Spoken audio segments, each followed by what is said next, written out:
Hello everyone, कैसे हैं भाई आप सभी। आई होप सारे अच्छे होंगे। चलिए आज का लेक्चर स्टार्ट करते हैं, जो कि है PT 365 इकोनॉमी की। ये हमारा यूट्यूब चैनल है, इसको सब्सक्राइब कर लीजिए। और ये टेलीग्राम चैनल, इसको स्कैन कर लीजिए। यहाँ के इसकी PDF मिल जाएगी भाई आपको, PT की, हिंदू की, प्लस में इंडियन एक्सप्रेस। और जो भी UPSC से रिलेटेड कंटेंट है ना, वो उसकी PDF मैं यहाँ पे प्रोवाइड करवाता हूँ भाई। इसको ज्वाइन कर लीजिए। PT 365 भाई परी प्लस में मेंस दोनों के लिए बहुत इंपॉर्टेंट है। आज हम इसका 4th चैप्टर करेंगे, जो कि एक्सटर्नल सेक्टर। चलिए स्टार्ट करते हैं भाई। सबसे पहली बात है भाई, FDI और FPI ये बहुत कॉमनली है, और आपने ज़्यादातर न्यूज़ में सुने ही होंगे FDI FPI। चलो मैं पहले इनमें ना आपको डिफरेंस बताता हूँ, FDI एंड FPI में। FDI एंड FDI, इन दोनों में क्या डिफरेंस है भाई। ये है फॉरेन पोर्टफोलियो इन्वेस्टमेंट, और ये है फॉरेन डायरेक्ट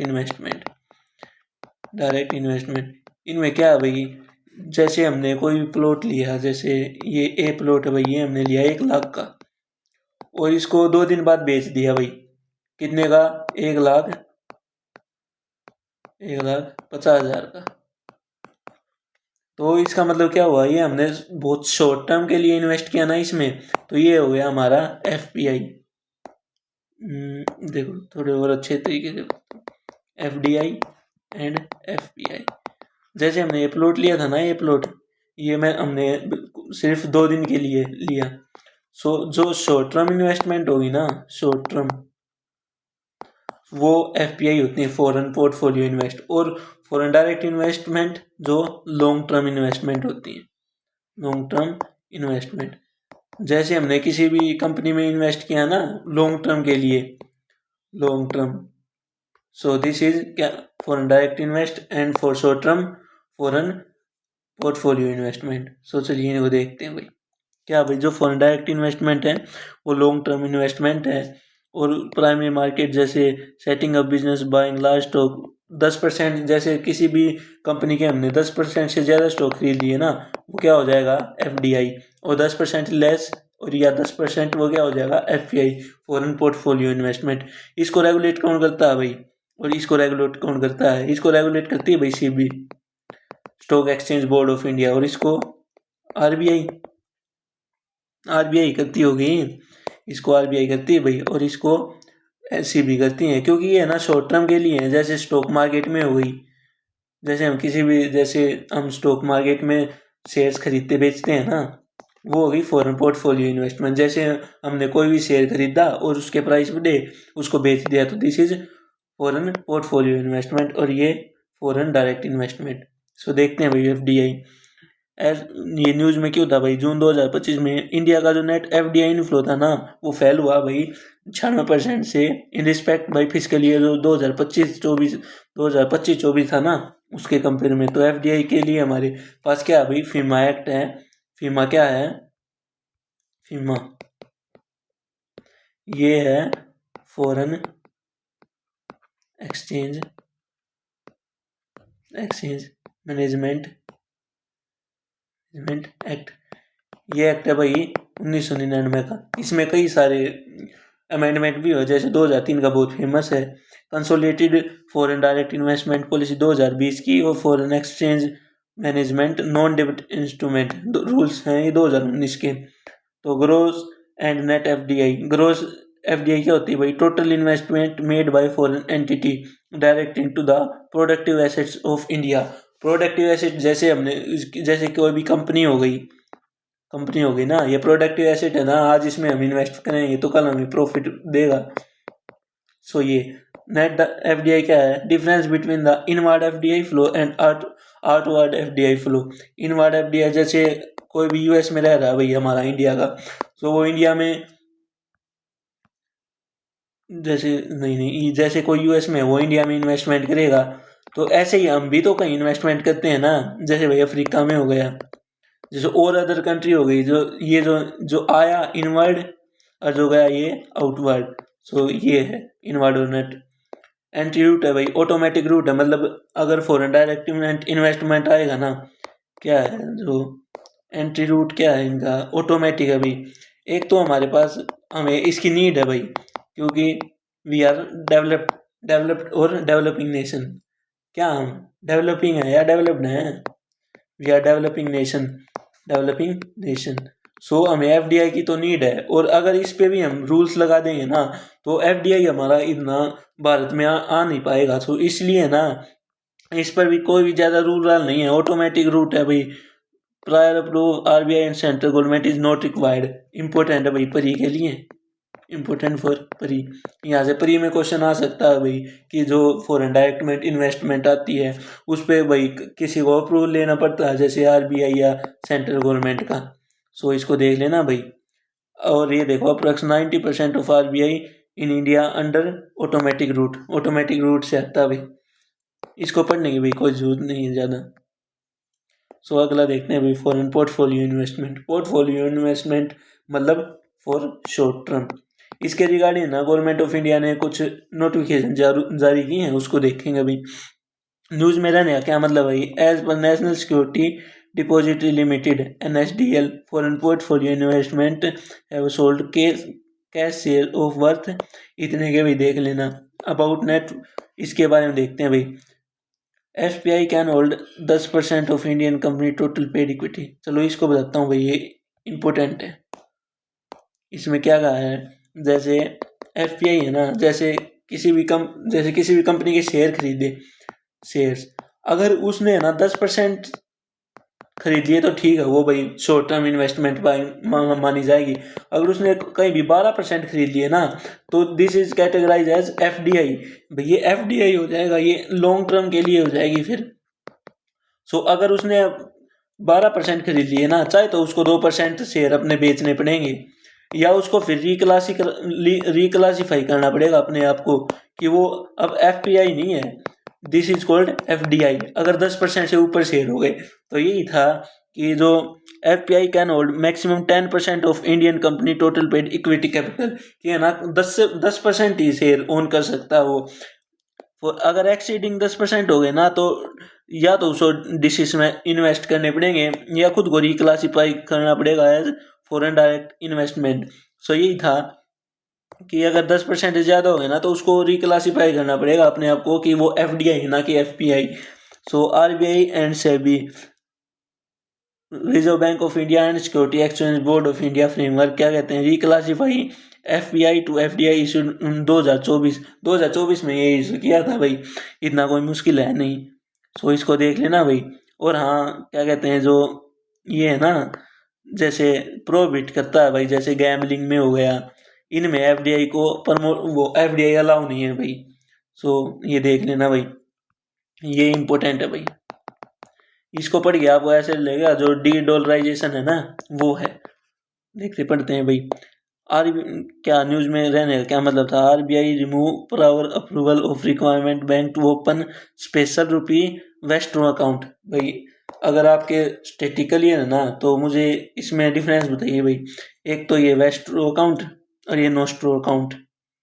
क्या है भाई ये वेस्ट्रो अकाउंट और नोस्ट्रो अकाउंट? स्पेशल रुपी वोस्ट्रो अकाउंट क्या है इसका? वोस्ट्रो अकाउंट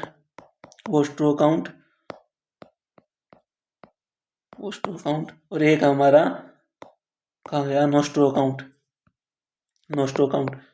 अगर आपके स्टैटिकली है ना भाई तो इसका मुझे ना कमेंट में बताइए क्या आंसर है। और ये ना इम्पोर्टेंट है, UPSC प्री में 2026 में यहाँ से डायरेक्ट क्वेश्चन आ सकता है भाई, what is nostro account and what is vostro account. So देखते हैं भाई ये क्या था। ये ऐसा लगा कि आपको ना एक स्टेप है अपनी करेंसी को अप्रिशिएट करने का, मतलब डीडॉलराइजेशन के अगेंस्ट है ये, मतलब डीडॉलराइजेशन कर रहा है ये। इस तो देखते हैं मोरो न्यूज जो क्या कहते हैं SRVA स्पेशल रुपी वोस्ट्रो अकाउंट में कहना 2022 में हुआ था भाई। ये इनवॉइस सेटल मतलब क्या है, चलो मैं बता ही देता हूँ भाई। जैसे A और B, जैसे ये दो इन्वेस्ट भाई, जैसे मैं इस B से खरीद रहा हूँ, ये दूसरे मतलब कोई भी कंट्री हो गई, किसी भी कंट्री का ये पर्सन है भाई, हम दोनों ना ट्रेड करते हैं भाई। मैं इससे ये कोई भी जैसे ट्रेड हो गया, ट्रेड करते हैं, मैं ये इससे खरीदता हूँ और ये मुझको भाई पैसे देता है, कुछ ऐसा ही मान लो।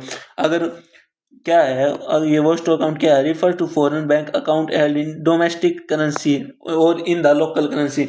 मतलब जैसे कोई भी यूएस बैंक होल्डर है और उसका अकाउंट है ना इंडियन बैंक में है, तो एसबीआई वो स्टोर अकाउंट होगा। जैसे कोई भी यूएसए में है ना जो पर्सन, उसका अगर एसबीआई में बैंक है ना, तो वो उसका वो स्टोर अकाउंट होगा, वो स्टोर, क्योंकि उसका एक बैंक है, मतलब बैंक का खाता है, खाता। तो वो उसको जैसे यूएसए है ना, उसका बैंक का खाता हमारे एसबीआई में है। अगर उस यहाँ पे इन्वेस्टमेंट देनी पड़ेगी ना, तो अगर मैं यहाँ पे इसमें जैसे पैसे जमा करवाने हैं, तो मैं यूएसए का जो अकाउंट है ना उसमें पैसे जमा कराऊंगा। तो ये है वो स्टो अकाउंट। और नो स्टो अकाउंट क्या आता है, it refer domestic bank account held in a foreign country in overseas. मतलब जैसे इंडिया का बैंक है एसबीआई, एसबीआई है, उसका अकाउंट है ना किसी भी यूएस का जो बैंक है उसमें है, तो वो उसका नोस्ट्रो अकाउंट होगा। मतलब अगर किसी को पैसे देने हैं ना, तो जैसे हमने यहाँ पे कोई वो है इंपोर्टर या एक्सपोर्टर कोई भी है, जैसे बी पर्सन है, अगर इसको पैसे देना है तो इसका जो एसबीआई यूएसए का जो यूएसए है ना, इसमें जो एसबीआई बैंक का खाता है उससे पैसे डिडक्ट होंगे। ये है वो स्टोर नोस्ट्रो अकाउंट। सो चलिए देखते हैं भाई, ये तो हमने पढ़ लिया। जैसे nostro account, it is refers to a domestic bank account held in foreign bank in the currency of overseas country, example and India SBI bank old account in US bank, so it is SBI nostro bank. मैंने बताया ना कि भाई इसका nostro account होगा।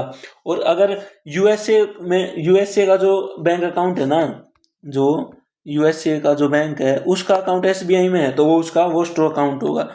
सो भाई इसको थोड़ा ध्यान से कर लेना, ये इंपॉर्टेंट टॉपिक है भाई, important. What is international currency, कोई भी करेंसी जैसे डॉलर हो गया, डॉलर को हम किसी भी करेंसी के लिए अदला बदली कर सकते हैं ना, मतलब इससे हम कुछ भी खरीद सकते हैं, ट्रेड कर सकते हैं, तो वही होता है international currency. Is a currency like US dollar, euro हो गया, use to transaction between two country beyond border issue. तो हम किसी भी कंट्री के साथ ट्रेड कर सकते हैं ना यूएस डॉलर में। Just like domestic country is river three medium exchange and unit of account and store value. जैसे जैसे एक डॉलर में कितने इंडियन रुपये है, फिलहाल 90। सो यही हो गया, यही ये बता रहा है भाई कि store of value. Currency convertibility भाई कि it means that country currency can be freely exchange for foreign currency at exchange rate determined by market forces. ये है कि भाई कितनी आराम से अपनी जो करेंसी है ना, जैसे $1 में 90 रुपीज़ है, तो हमारे 90 रुपये कितनी आराम से, कितनी फ्रीली इसमें कन्वर्ट हो जाएंगे। ये है currency convertibility. So current account convertibility और कैपिटल अकाउंट ये पढ़ लेना भाई, इसको भी कर लेना। ये इतना, ये यहाँ पे देखो भाई, यहाँ पे फोकस करो, ये इंपॉर्टेंट है। ये रीर और ये नीर। रीर क्या है भाई, व्हाट इज रीर, रीर है रियल इफेक्टिव एक्सचेंज रेट। ये क्या है भाई, कहते हैं REER measure a country currency value against a basket. मतलब जैसे कोई भी बास्केट हो गई, उसमें बहुत सारी करेंसी है, जैसे डॉलर भी हो गया, यूरो भी हो गया, येन भी हो गया और पाउंड भी हो गया भाई, जैसे ये हैं। सो इनके रिगार्डिंग हम अपनी करेंसी को देखेंगे भाई, कितनी वो अप्रिशिएट की है, कितनी डेप्रिशिएट की है। ये जो एक बास्केट है ना उसकी, तो उसके देखेंगे कि भाई वह हमारी जो करेंसी है कितनी अप्रिशिएट की है, कितनी डेप्रिशिएट की है। सो इसको देख लेना भाई। ये रेमिटेंस टैक्स, ये भाई इंपॉर्टेंट है भाई। रेमिटेंस क्या होता है भाई, जैसे कोई भी यूएसए में है और मैं इंडिया में हूँ, जैसे मैं भैया फिलहाल यूएसए में रह रहा हूँ, तो यूएसए से मैं भाई जो अपना कमाया है, सो मैं इंडिया भेजूंगा, तो उसको क्या कहते हैं, रेमिटांस। रेमिटांस, जैसे मैंने यूएसए में अर्निंग की है, तो कुछ मेरे जो जो मेरी इनकम बची है, तो मैं अपने घर वालों को भेजूंगा। ऐसे ही अगर कोई इंडिया में रह रहा है और वो यूएसए में भेजेगा, तो उसको भी रेमिटांस कहेंगे भाई।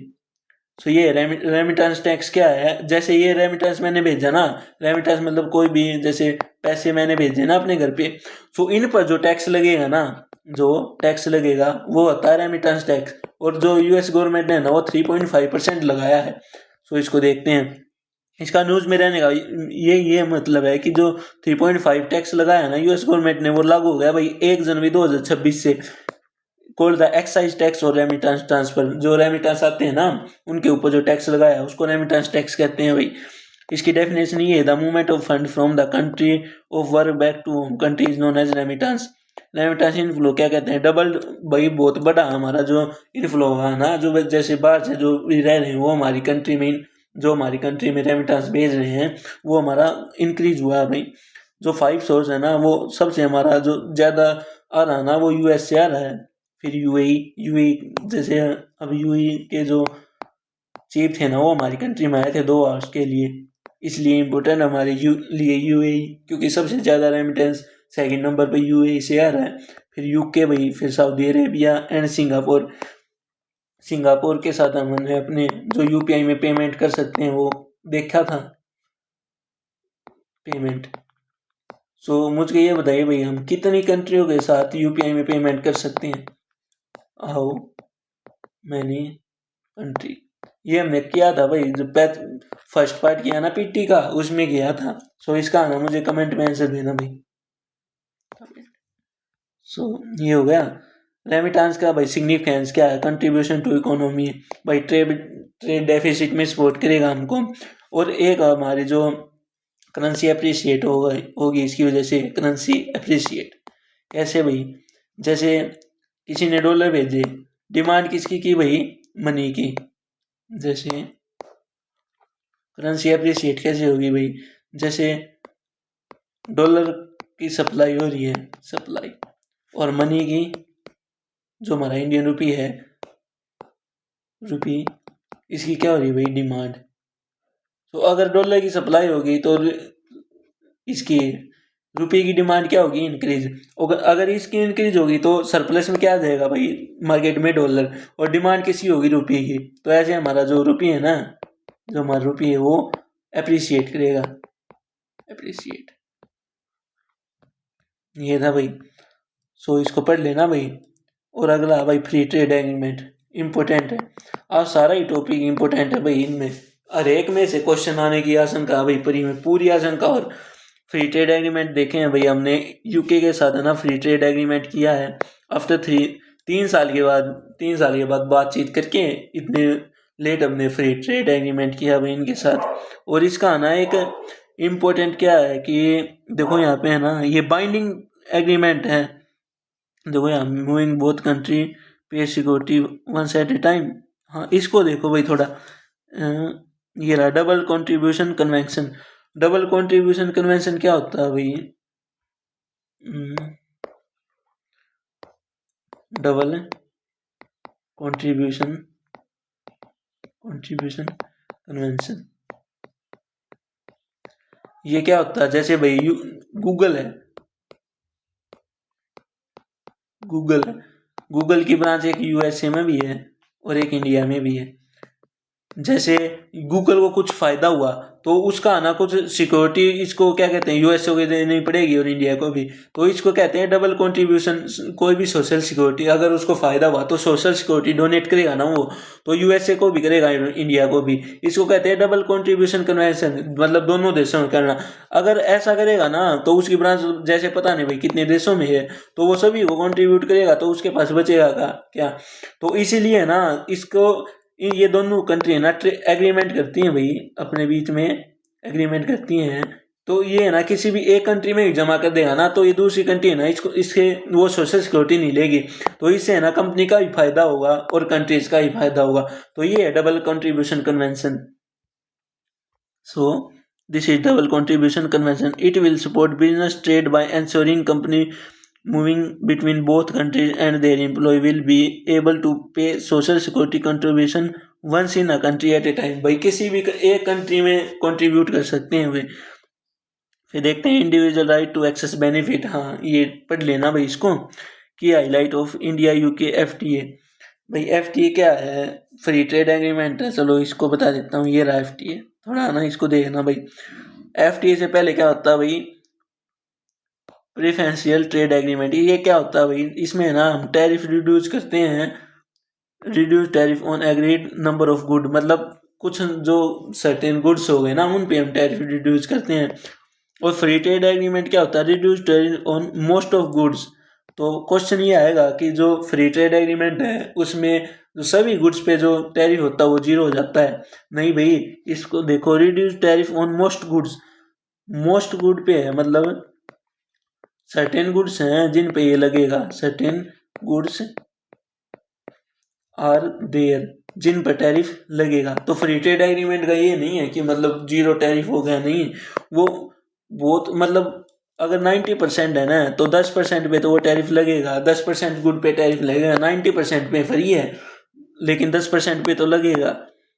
तो ये इसमें ये पढ़ लेना सीसी, ये इसमें क्या कहते हैं, additional government on areas like regulatory issue service investment competition, और ये पढ़ना भाई, deepest level of integration common economic policy and institution, ये है जनरली ना लोग इसका एग्जांपल लेते हैं यूरोपियन यूनियन, बट ये नहीं है भाई, क्योंकि जो यूरोपियन यूनियन में कंट्री है ना उनकी है ना डिफरेंट इकोनॉमी पॉलिसी है, डिफरेंट इकोनॉमी पॉलिसी। सो जो इकोनॉमिक यूनियन का इसमें एग्जांपल लेते हैं ना वो गलत है भाई। अगर परी में ये स्टेटमेंट आ जाए ना कि जो यूरोपियन यूनियन है वो इकोनॉमिक यूनियन का पार्ट है तो वो स्टेटमेंट गलत होगी भाई, क्योंकि है ना उनकी जो इकोनॉमिक पॉलिसी है ना वो बहुत डिफरेंट है, कंट्री की डिफरेंट है। So about free trade agreement between two or more countries or a trading bloc agree to reduce or eliminate custom tariff on and non-tariff barrier on certain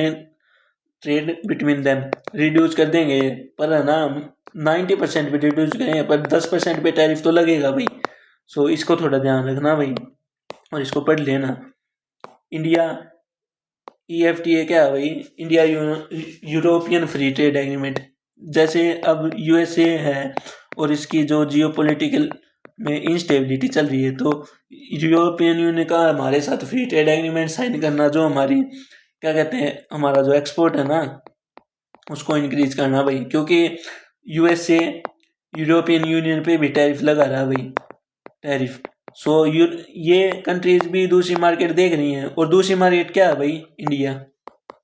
India so economy ये देख लेना भाई। और EFTA क्या है भाई, लाइसेंसेबल वो Iceland, लिechtenstein, Norway, Switzerland, इनके साथ हमारा जो फ्री ट्रेड एग्रीमेंट है ना वो साइन हुआ है। और इसमें है ना ये थोड़ा देखना, it is first free trade agreement signed by India incorporate A binding commitment. Important, थोड़ा फोकस यहाँ पे डालना भाई, ये बाइंडिंग है, ये नहीं है कि बाद में मना कर देंगे, दिस इज बाइंडिंग भाई, ये करना पड़ेगा, जरूरी है। सो की फीचर देख लेना, मार्केट एक्सेस मिलेगा भाई, सर्विस की मोबिलिटी होगी, केमिकल एंड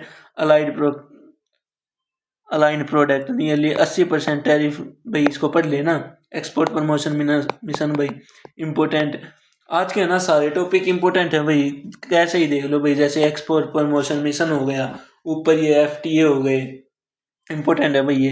ये अभी न्यूज़ में था, पिछले मंथ तो न्यूज़ में था ये एक्सपोर्ट प्रमोशन मिशन। इसमें क्या है भाई, ये जो गवर्नमेंट ऑफ इंडिया है ना, निर्यात प्रोत्साहन और निर्यात दिशा, इसमें क्या है भाई, इसमें जो दिशा दिखाएगी कि आप ना इन सेक्टर में इन्वेस्टमेंट करो, इनमें एक्सपोर्ट करो।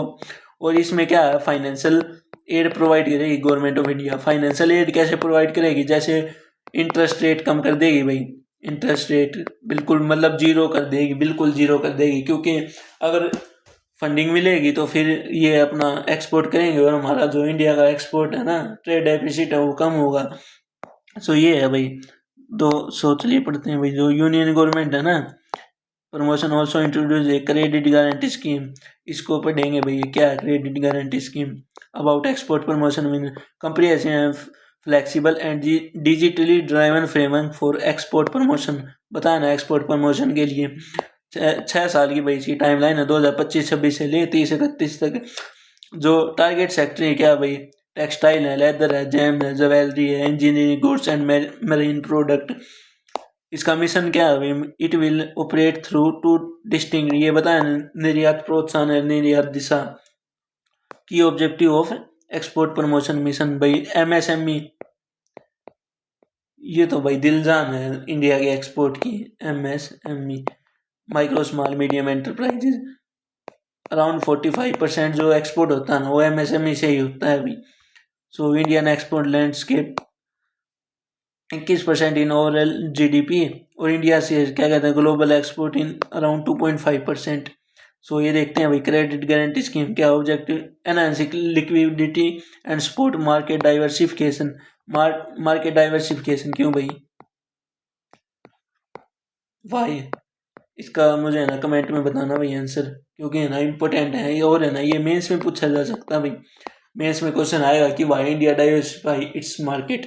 सो इस पे ध्यान रखना भाई। बूस्ट एम्प्लॉयमेंट, अगर कोई भी इंडस्ट्री आएगी तो हमारा एम्प्लॉयमेंट कम होगा, क्योंकि वहाँ पे लोगों को एम्प्लॉय मिलेगा तो एम्प्लॉयमेंट कम होगा। इम्प्रूव ग्लोबल कम्पिटिटिवनेस, ग्लोबल में भाई जाहिर सी बात है अगर इन्वेस्टमेंट होगी कंपनी होगी तो कम्पिटिटिवनेस तो वैसे ही आएगी।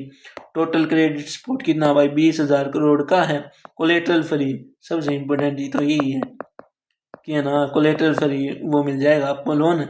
100% गारंटी बाय नेशनल, ये सेंट्रल गवर्नमेंट का इनिशिएटिव है भाई कि है ना 100% गारंटी है उसको वापस मिल जाएगा बैंक को।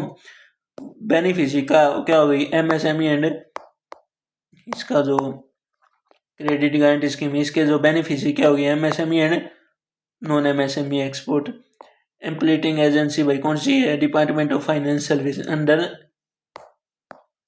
NCGTC। इसकी फुल फॉर्म बताना भाई, ऊपर बताई थी full form. Oversight body है भाई, क्या कहते हैं a management committee form under the chairmanship of secretary of DFS, department of financial services. So thank you भाई, थैंक यू।